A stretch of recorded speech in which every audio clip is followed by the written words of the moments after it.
But the big story that's breaking on the news today, the Narendra Modi government at the centre has given a Diwali bonus in a way for the common man. You can call it a Diwali gift. It's announced a reduction in the excise duty levied on petrol and diesel from tomorrow. The excise duty has been reduced by rupees 5 on petrol, rupees 10 on diesel starting tomorrow. It comes at a time when the government has been under pressure to cut down on fuel prices that have risen over the last several months now, and in several parts of the country had reached new highs. So clearly the government, interestingly, a day before Diwali and a day after the by-poll election results had some reverses for the BJP, has gone ahead and cut fuel prices. Let's go straight across to our National Affairs Editor, Rahul Srivastav joins me. Rahul, explain why this moment. Was it pressure after the by-poll results, or is it simply that the government realizes in Diwali season you need to provide some festive cheer?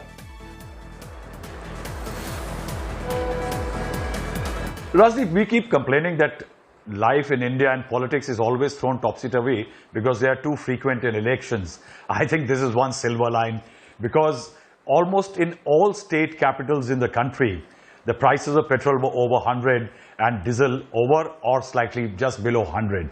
And this is not just, I think it's not a gift, but I think a Diwali relief for the people. It has definite elections of future and a warning coming from the elections which have just gone by in terms of the by-poll. If you recall, voices from Himachal BJP coming that the high prices of petrol proved detrimental to the electoral interest of the BJP in Himachal Pradesh. So the government has gone in for a reset. It's a good time. I think the timing is interesting, Rajdeep. It's not just festival.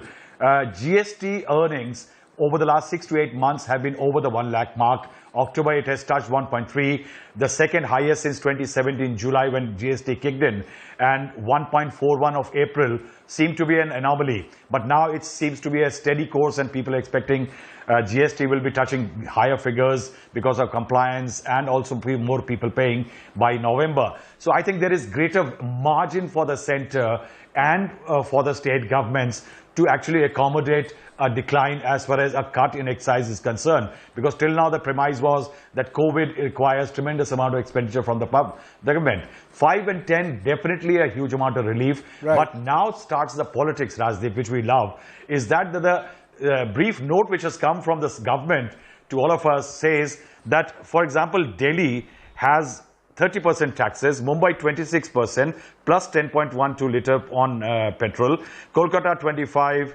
that is 13.2, Hyderabad 35%, and Congress-ruled Rajasthan has 36%, whereas it says that all BJP-ruled states have 20% VAT. So now the game will start. The BJP will go to town and say the states should start replicating what the centre has done. Interesting. We'll have to see whether the states follow suit, but you're right. Pressure now will be on state governments, including the opposition state governments in particular, to cut their taxes as well. Maybe, we need to have Diwali every month. We certainly need to have more by-elections, because that really gets the system in a way activated. Rahul Srivastav, for telling us exactly why you believe the centre has chosen this moment to cut taxes on fuel. Thanks very much for joining me at